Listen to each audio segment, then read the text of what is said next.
ayudan estos movimientos? Pues a la exploración y el aprovechamiento del entorno. ¿Por qué nosotros nos podemos mover? Pues nos podemos mover gracias a los músculos. El sistema muscular tiene alrededor de más de 600 músculos y estos, su función principal va a ser la de producir movimiento en todas las partes del cuerpo, no solamente en los que vemos, sino en las partes intrínsecas. El movimiento del estómago, el sistema digestivo, los pulmones, etcétera, están recubiertos por músculos que los ayudan a estarse moviendo. Este sistema muscular va a generar o va a crear un sistema de equilibrio que nos va a estabilizar la posición del cuerpo, nos ayuda a producir movimiento, regular el volumen de los órganos, movilizar sustancias dentro del cuerpo y pues también producimos. Ahora, nosotros tenemos dos maneras de clasificar al sistema muscular. Podemos clasificarlo con base a su morfología en dos grupos principales, estriado y liso. Dentro de esta clasificación, el estriado se va a subdividir en esquelético y estriado cardíaco. Si nosotros nos basamos en su función, esto causa a veces un poco de conflicto porque lo podríamos dividir en voluntario e involuntario. Y dentro de esta parte de voluntario, pues tendríamos al estriado esquelético y al no estriado o liso. Pero también tenemos que dentro del involuntario vamos a tener al liso y vamos a tener un estriado, que es el estriado cardíaco, que tiene características morfológicas del estriado que lo ayudan a ser fuerte y transportar un montón de volumen de líquido alrededor de todo el cuerpo, pero que no funciona de manera voluntaria. El corazón yo no puedo controlar sus latidos, sino que es uno que funciona involuntariamente. Entonces, con base en eso, nosotros tenemos que este tejido muscular va a clasificarse de acuerdo a su función en dos grupos. Aquellos que son de contracción rápida e involuntaria, los cuales se van a caracterizar porque son músculos estriados o rojos y son multinucleares. Y vamos a tener aquellos que van a ser contracción lenta e involuntaria, como son todos los músculos interiores, principalmente los intersticiales, y a estos los vamos a ver como músculos lisos y blanquecinos. Ahora, tenemos este músculo estriado, como veíamos, su característica principal es multinucleado, color rojo, tiene una contracción rápida e involuntaria. ¿Y qué va a hacer? Pues este va a insertarse a los huesos a través de los tendones. ¿Cómo lo vemos nosotros? Por ejemplo, los órganos, el músculo de la masticación, que nos permite mover y abrir la boca, cómo está insertado, el del trapecio para el sostén de la cabeza, mantener la cabeza erguida, moverla giratoria, los gemelos de las piernas, que en algunos, en las bailarinas, son más resistentes y las permiten mantenerlas en puntillas más fuerza. Aquellos que practican halterofilia, los músculos de las piernas y los brazos, que les permiten tener una mayor masa muscular para poder levantar mucho más peso. Ahora, tenemos por otro lado al músculo liso. ¿Cuál es la característica? Pues este ya va a ser de un color blanquecino y este se va a encontrar como una alfombra. Va a tapizar todos los túbulos y conductos y este le va a dar la facilidad de que va a ser una contracción muy lenta e involuntaria. ¿Qué quiere decir? Yo, por ejemplo, en el estómago yo no puedo controlar los movimientos peristálticos. En cuanto el estómago siente que cae algo, se empieza la contracción, que es una contracción lenta, pero que es incontrolada, es involuntaria, para empezar a pasar todo este bolo a través del tubo digestivo. También, ¿dónde se encuentra? Pues en el conducto digestivo, en los vasos sanguíneos, arterias y venas. Y tenemos uno muy especial, que en este caso es el músculo cardíaco. Este músculo cardíaco va a ser de contracción rápida y es rojo, pero va a ser involuntario. O sea, posee las dos ventajas de los dos tipos musculares. Por parte del estriado, pues va a ser contracción rápida, multinuclear, rojo, y por parte del liso, que se va a controlar de manera involuntaria. Ahora, este tejido muscular, pues es un músculo que decimos voluntario o estriado, multinucleado, y que este se va a contraer de forma voluntaria. Eso no quiere decir que no responda a los reflejos. Si yo me estoy quemando, pues automáticamente mi músculo, al estar unido a una neurona motora, pues va a poder responder y yo voy a quitar mi mano del vaso caliente o de lo que esté tomando o responder a un estímulo de manera a los arcos reflejos, como lo vimos en el sistema nervioso. ¿Esto por qué está formado? Pues vamos a tener, como vemos en la imagen, vamos a tener esta fibra muscular y esta fibra muscular va a estar recubierta por fascículos, por una capa, una telita delgada que es el fascículo.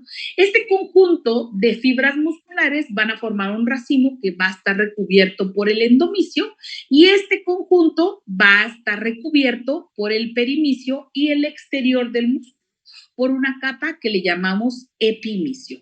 Esto va a estar envuelto en lo que llamamos la fascia y unido al hueso a través del tendón.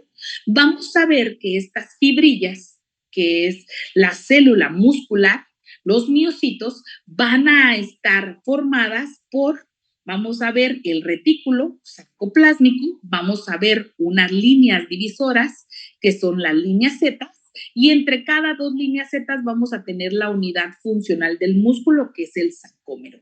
Este sarcómero va a estar formado por dos proteínas muy importantes a los cuales les vamos a llamar filamentos. Un filamento grueso, que va a ser la miosina, y un filamento delgado, que es la actina, que son los que nos van a dar esa permitir la contracción y extensión muscular.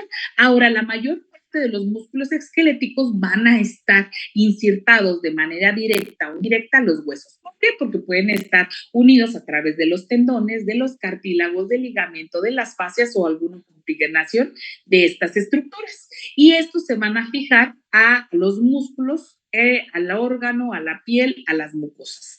¿Qué tenemos? Pues una característica principal de este tejido muscular estriado es que su estructura y la forma de los músculos esqueléticos van a depender principalmente de la disposición de sus fibras. Como podemos ver, va a ser sus fibras circulares cuando se encuentran en el orbicular del ojo, o pues los vamos a tener fusiformes cuando se encuentran en los bíceps, o cuadrados cuando se encuentran en el recto del abdomen, o más alargados y delgados cuando lo tenemos en la parte de las femorales. Entonces, pues vamos a ver cómo estos músculos van a ir cambiando su forma dependiendo al órgano en el que encontremos. ¿Qué características podemos resaltar de este músculo estriado? Pues que es de un color rojo oscuro, se encuentra unido a los huesos a través de los tendones o cartílagos o combinaciones, va a ser contracción meramente voluntaria, es multinucleado y nos va a permitir la movilización. ¿Qué funciones tiene? Pues tiene la protección de los órganos, es de sostén y es estabilizador y mantiene la postura. ¿Qué características o propiedades tiene? Pues nosotros vamos a tener tonicidad, nosotros podemos tener los brazos o estar sentados o estar con los ojos cerrados y nuestro cuerpo va a mantener una forma, no se va a ir de lado, vamos a tener esa tonicidad muscular que lo va a mantener ligeramente contraído. Vamos a poder tener esta elasticidad, de acuerdo a que tanto nosotros trabajemos los músculos, pues tenemos a los acróbatas. ¿Cómo han trabajado esta elasticidad? O las niñas que desde chiquitas las meten a la gimnasia o a los niños, vemos que tienen una mayor flexibilidad o elasticidad que nos permite llevar a cabo ciertos movimientos que a lo mejor una persona que estuvo en otro tipo de deporte o que no realizó deporte de niño. La contractibilidad y la excitabilidad. Y tienen su unidad funcional, que es al que llamamos el sarcómero. Ahora, los músculos esqueléticos van a estar compuestos de estas células esqueléticas musculares a las cuales les llamamos miocitos. Estas van a tener la característica o la habilidad de contraerse. Como todas las células, los miocitos van a tener una membrana, que es la parte que delimita su zona, a la cual le vamos a llamar sarcolema, y vamos a tener el citoplasma, que es el sarcoplasma. Dos proteínas importantes de la contracción del músculo estriado va a ser la actina y la miosina, que van a ser dados por filamentos delgados o gruesos y que su unidad funcional van a ser los sarcómeros. Van a estar contenidos en estos sarcómeros que van a estar delimitados por las bandas o líneas Z. ¿Cuál es la estructura de estas fibras musculares? Pues está Cada fibra muscular tiene cientos de organelos a los cuales les vamos a llamar miofibrillas, y estas miofibrillas van a tener dos filamentos proteicos, los filamentos delgados, que son los actina, y los filamentos gruesos, que son de miosina. Vamos a ver que vamos a tener unidades estables que no tienen movimiento, que son las líneas Z, a los cuales van a estar unidos los filamentos de actina, y los cuales se van a ir deslizando a través de la miosina para llevar a cabo la unión de las dos líneas Z y así llevar a cabo la contracción muscular. Como vemos en la parte de abajo, pues cada sarcómero o unidad funcional está delimitada por dos bandas o líneas Z, y en las líneas Z vamos a tener a los filamentos delgados de actina y a los filamentos gruesos de miosina, sobre el cual al momento que se deslice uno sobre otro va a formar los puentes cruzados, donde podemos adherirse los filamentos de actina y causar la contracción muscular. Los músculos esqueléticos van a funcionar por contracción. ¿Qué quiere decir? Que traccionan, no empujan. No quiere decir que uno va empujando a otro, sino que al momento que se desliza la actina sobre la miosina, van a llegar a traccionar y eso acorta su tamaño y va a llevar a cabo la contracción. Entonces, también tenemos diferentes tipos de contracción. Y una de ellas es aquella que va a responder a los reflejos, que le llamamos la contracción refleja. ¿Esto qué quiere decir? Pues que en estos músculos voluntarios tienen ciertos aspectos de actividad que son automáticos. ¿Qué quiere decir? Pues los reflejos, y que nosotros no lo podemos controlar. A pesar de que decimos que el músculo estriado, una de sus características es voluntario, pues también puede funcionar a través de, no de manera involuntaria, sino contracción refleja, que va a responder a un estímulo. En el caso de que nosotros fuimos y corrimos bastante y estamos agitados, pues nosotros vamos a sentir que nosotros estamos respirando más rápidamente, o eso porque necesitamos meter más oxígeno. Tenemos más concentración de dióxido de carbono, por lo tanto estamos moviendo. Pero dices, quiero estabilizarme, entonces, ¿qué empiezas a hacer? O cuando estás nadando, empiezas a hacer los bucitos, empiezas a controlar o mantener más tiempo el aire, y lo que va a hacer es que vas a empezar a autorregular esta función. Entonces, sí puedo responder a este reflejo, que en este caso fue la necesidad de más o menos oxígeno. Otro ejemplo muy clave es cuando ustedes van y quieren ver si su sistema neuromotor está funcionando adecuadamente. ¿Qué hace el médico? Da un golpe por debajo de la rodilla para ver que funcione el arco reflejo de la pierna, del brazo, etcétera, para ver si nuestro sistema nervioso está funcionando de manera adecuada. Ahora también tenemos la contracción tónica, o esta que nos da la parte de que nuestros músculos, incluso relajados, van a tener una posición estable. Nosotros podemos estar durmiendo relajados y vamos a mantener una postura. No directamente nos vamos a resbalar como gelatina. ¿Qué pasa con las personas que tienen algún problema de cuadraplegia o paraplegia? Pues no tienen ese tono muscular, o que estuvieron mucho tiempo enfermos en una cama, pues necesitan estas terapias o estas fisioterapias para activar al músculo y que este músculo no se atrofie. Algo que vemos en esta parte de la falta de contracción muscular, pues es en los bebés. Un bebé completamente en las etapas tempranas, pues todavía no tiene este tono muscular, y por lo tanto, pues se suelta completamente como gelatina. Entonces, los músculos no le mantienen cierta firmeza a su cuerpo que les dé una forma estable. Ahora, a partir de eso, nosotros vamos a tener algo que llamamos la contracción fásica. ¿De qué va a depender esta contracción fásica?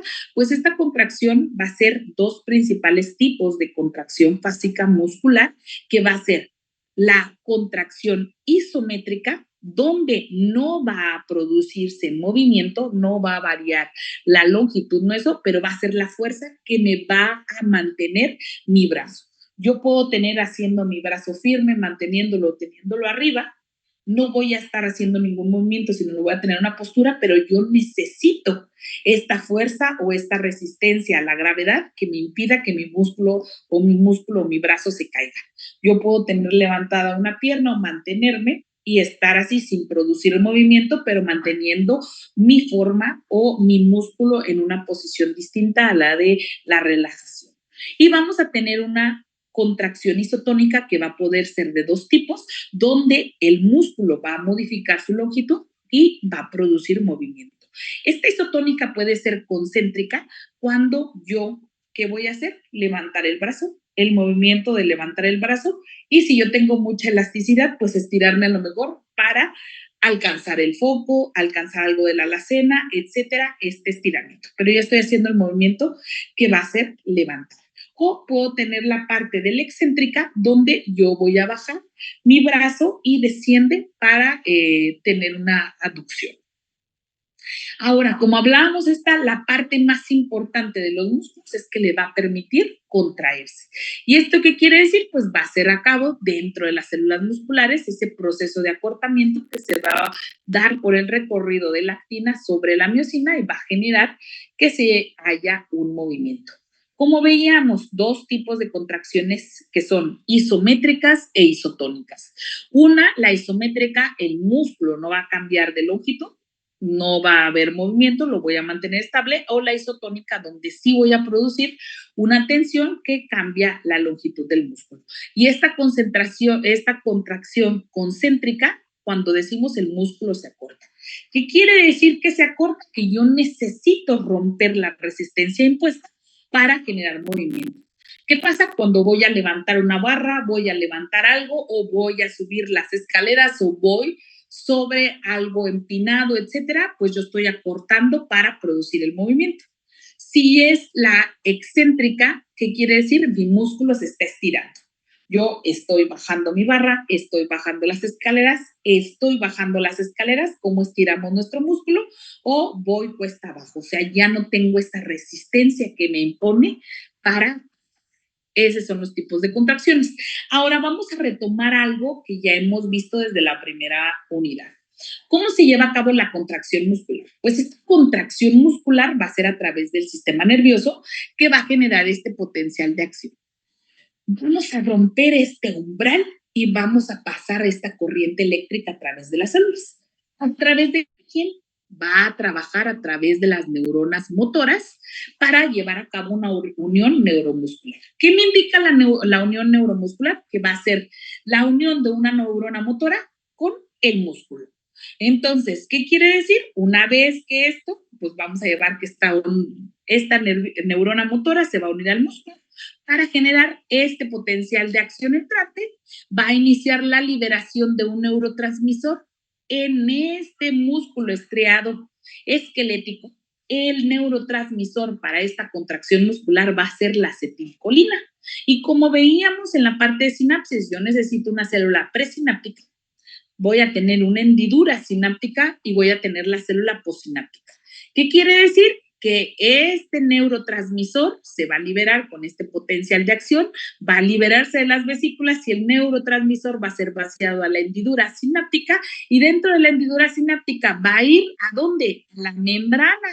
¿Cómo se llamaba la membrana aquí en la unidad muscular? Pues el sarcolema. Y ahí van a estar los receptores y el receptor va a escoger o va a unirse específicamente a la acetilcolina para que desencadene este potencial de acción.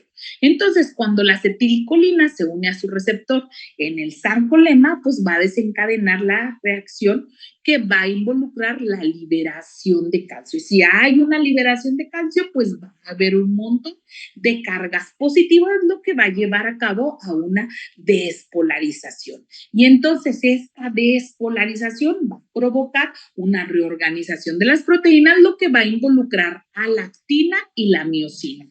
Y entonces, ¿qué necesito? Pues necesito energía. ¿Y esa energía de dónde la vamos a sacar? Pues la vamos a sacar del ATP y eso me va a permitir que la actina se deslice sobre la miosina y haya una contracción muscular. ¿En qué momento se termina? Pues cuando ya no tenga el neurotransmisor. Acuérdense que puede ser de 3 tipos que yo ya no tenga el neurotransmisor, que migre para otra parte, que sea reabsorbido o que sufra de un proceso enzimático donde pues se libera a este neurotransmisor. ¿Cómo lo vemos de forma más compleja?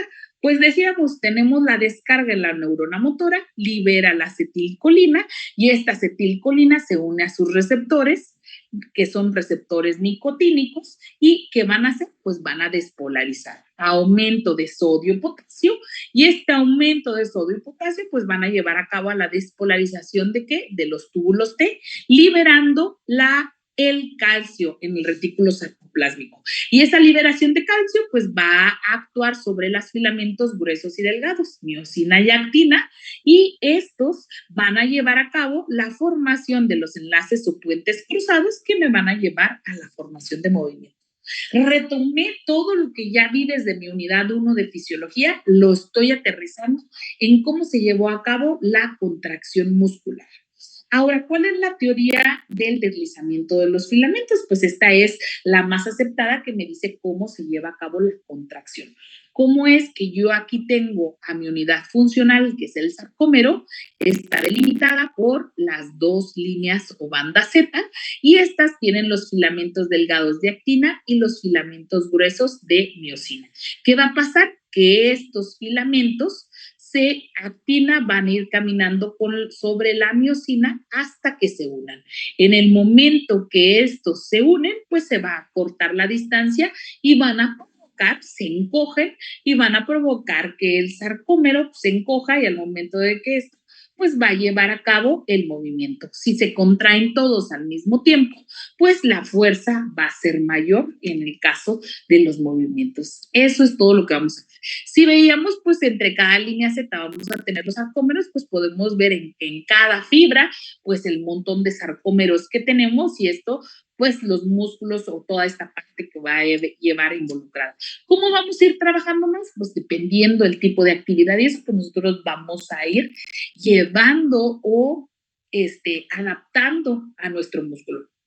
Aquellos que levantan pesas, pues van a tener una hipertrofia muscular, lo que va a hacer que esta contracción responda de manera rápida, pero no mantenida, para levantar una barra o hacer un tipo de ejercicio. O aquellos que van a correr un maratón, pues necesitan que el músculo se mantenga contraído, pero de una manera constante y sea más tiempo. Aquellos que van a trabajar una carrera rápida, pues responda de manera rápida, se gaste toda la energía, pero no es sostenida. Ahora, pues este tipo pues va a depender de 4 tipos de contracciones. Una que le podemos llamar contracción espasmódica única o simple, donde vamos a tener que el periodo de contracción va a ser igual al periodo de relajación, una vez que llegue el estímulo. Pero también tenemos un fenómeno que le llamamos trepé o efecto escalera, donde vamos a tener las contracciones, y estas contracciones, a medida que se van dando, va a ir aumentando el periodo de contracción y disminuyendo el periodo de relajación. Por lo tanto, va a formar un efecto escalera entre ellos. Ahora vamos a tener algo que le llamamos tétano incompleto. Y este tétano incompleto, vamos a ver que vamos a tener un montón de estímulos que van a estar separados entre ellos y que van a tener un periodo de relajación. Y esto me permite que yo tenga una contracción que sea pues un poco sostenida. Pero también vamos a tener un tétanos completo, que es una contracción que va a ser leve, pero que la voy a poder mantener por más tiempo.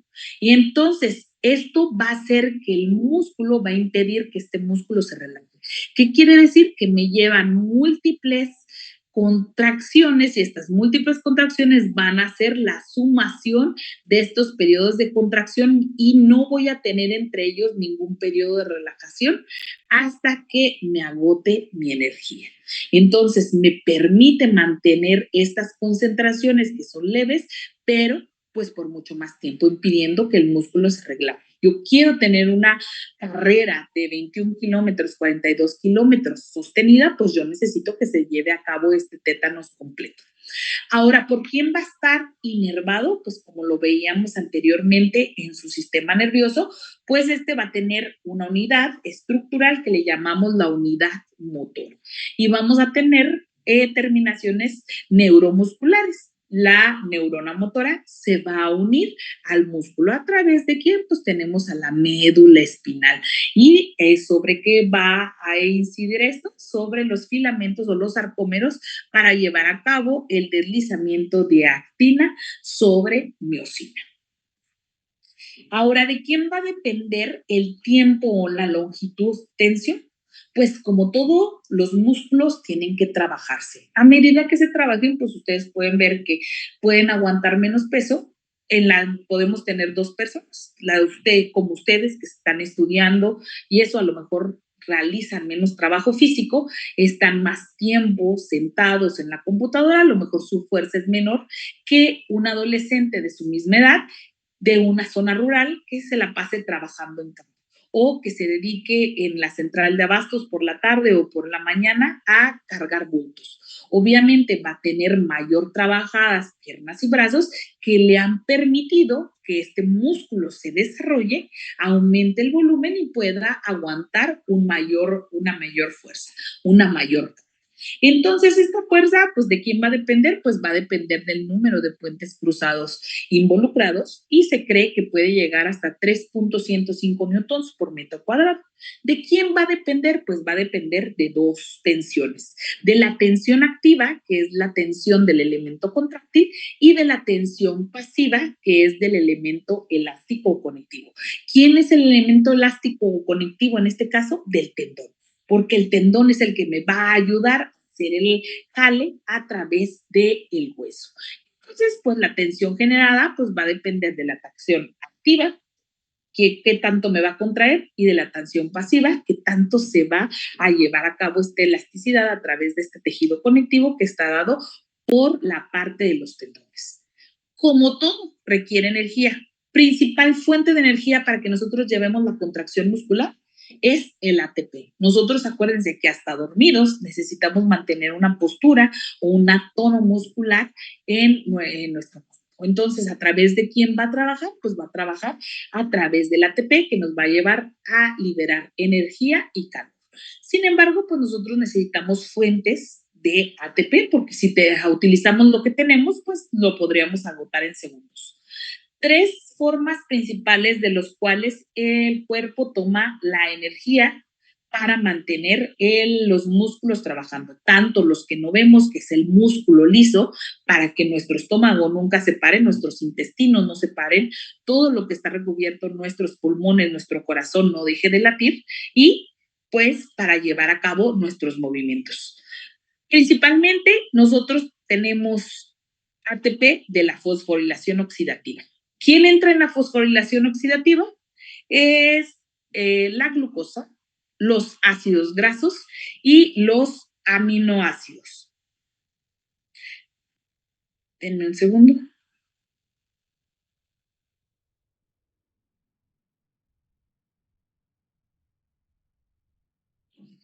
Entonces, estos serían los mayores fuentes de banco de ATP. Después, ¿quién le sigue? La glucosílisis anaerobia. ¿Qué quiere decir? Pues yo voy a producir glucosa a través del glucógeno. Voy a desarrollar y voy a generar ácido láctico. Me va a producir ATP. Y la que me da menor fuente de ATP, pues va a ser la oxidación de la creatina, de la fosfocreatina. Entonces, ¿cuáles son mis principales fuentes de ATP? Pues serían la fosfocreatina, el glucógeno y la fosforilación oxidativa. La que mayor me va a dar ATPs va a ser la fosforilación oxidativa, porque parte de la glucosa, de los ácidos grasos y de los aminoácidos. A partir de ahí yo voy a tener un cuerpo que va a estar funcional las 24 horas del día, ya sea a través del sistema simpático o parasimpático, nunca va a parar el movimiento muscular. Ahora, ¿quién une a esta parte? Pues veíamos que el músculo esquelético estaba insertado al hueso a través de los tendones. ¿Y qué son los tendones? Pues los tendones van a ser esta banda densa que va a ser de tejido conectivo, que va a ser muy resistente y flexible. Entonces, ¿para qué me va a servir? Para unir los músculos esqueléticos a los huesos. Entonces, van a tener dos extremos, van a tener un extremo al que le llamamos proximal, que es donde se lleva a cabo el origen del músculo, y un sistema o un extremo distal, que es donde se lleva la inserción con los músculos. Y entonces, ¿qué quiere decir? Pues aquí es donde los une al periósteo de los huesos en su posición, porción proximal o distal respectivamente. Extremo proximal se va a llevar a cabo a través del origen y el distal es donde se lleva a cabo esta inserción. ¿Qué va a pasar? Pues cuando este músculo se contrae, esta actina se desliza a través de la miosina y se unen las bandas Z y causan esta contracción, pues los tendones van a transmitir esta fuerza mecánica a los huesos y ¿qué van a hacer? Van a traccionar, van a producir este movimiento. Ahora, este tejido o estos tendones están formados, veíamos, por tejido conectivo regular denso. Entonces, ¿qué quiere decir? Que van a ser abundantes de fibras de colágeno. Y estas altas fibras de colágeno, pues le van a provocar alta fuerza a la tensión. ¿Qué quiere decir? Pues esta resistencia a la fuerza longitudinal. ¿Qué característica tiene esta colágeno? A veces veo que algunos que hacen deporte y eso se la pasan tomando colágeno. Y la parte de colágeno ayuda el colágeno, pero recuérdense que ese colágeno tiene un tiempo de vida media. Principalmente, ¿qué pasa? Cuando ustedes saturan su parte de colágeno, lo demás lo van a ir tirando a través de la orina. Entonces, si ustedes toman por más tiempo del indicado, o sea, lo recomendable es que tomen 3 meses y descansen 3 meses el colágeno, de 3 a 6 meses. ¿Por qué? Porque después lo único que van a hacer es que lo van a tirar a través de la orina y van a tener una orina que va a ser una orina muy cara, ¿no? Dependiendo también al tipo de colágeno. El colágeno, recuerden que no solamente es a través de los polvos, sino lo pueden obtener a través de diferentes tipos de alimentos. Ahora, las fibras de colágeno dentro del tendón pues, van a estar organizados, ¿por qué? Pues van a estar organizados en fascículos y estos fascículos van a estar envueltos por una fina capa de tejido conectivo denso, al cual vamos a llamar endotelio. Ahora, este grupo de fascículos van a estar envueltos por otra capa de tejido conectivo denso, pero esta va a ser más irregular, al que le vamos a llamar epitenón, y finalmente este epitenón va a estar rodeado por una vaina sinovial y que este va a ir unido al tejido conectivo y le vamos a llamar mesotenón. Entonces, si nosotros lo vemos de adentro hacia afuera, vamos a tener un endotenón, un epitenón y por último el mesotenón.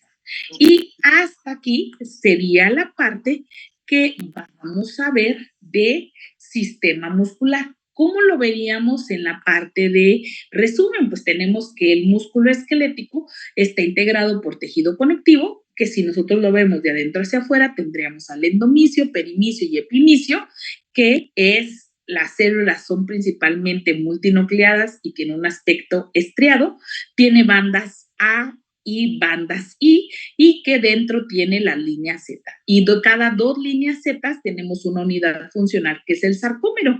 Este sarcómero tiene 2 proteínas que son los filamentos gruesos de miosina y los filamentos delgados de actina.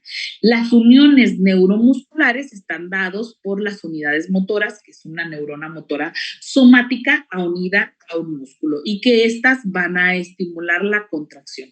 ¿Cuál es el principal neurotransmisor en este músculo esquelético? Es el acetilcolina. La acetilcolina es aquel que va a estimular la formación de puentes cruzados o contracción dentro de este sarcómero. ¿Cuáles van a ser sus funciones? Pues van a ser las funciones de extensor y flexor, que estas van a ser tanto unas agonistas o antagonistas, contrarias unas a otras, y este va a depender del montón de fibras musculares que se activen para ver la fuerza y el tipo de movimiento.